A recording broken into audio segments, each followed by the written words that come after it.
বিলাসীপাৰাৰ ঐতিহ্যমণ্ডিত ৰাসপূজা মেলাৰ শুভ উদ্বোধন।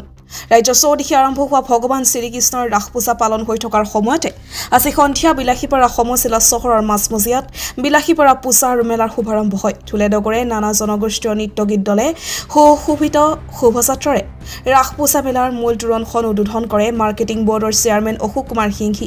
প্ৰদৰ্শনীৰ তোৰণ দ্বাৰ মুকলিৰে বিলাসীপাৰা সমজিলা আয়ুক্ত সৃষ্টি সিং প্ৰদৰ্শনী ফলক উন্মোচন কৰে। বিলাসীপাৰা মহকুমা আৰক্ষী বিষয়া ৰজত পল ৰাসচক্ৰ উদ্বোধন কৰে। মূল কমিটিৰ প্ৰফুল্ল কলিতাৰ ৰাসৰ অস্থায়ী কাৰ্যালয় দ্বাৰ উদ্ঘাটন। পাছত ৰাসপূজা মেলাৰ অস্থায়ী সাংস্কৃতিক মঞ্চত ৰাস উপলক্ষে এখন সভা অনুষ্ঠিত কৰা হয়।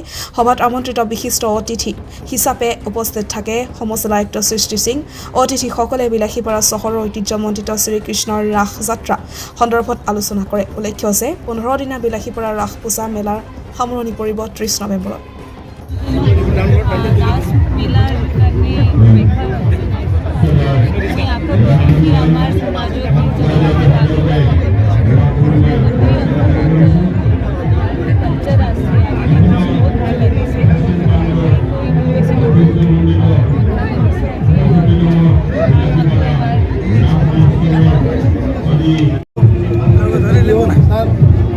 বিভিন্ন গভর্নমেন্ট অফিসিয়াল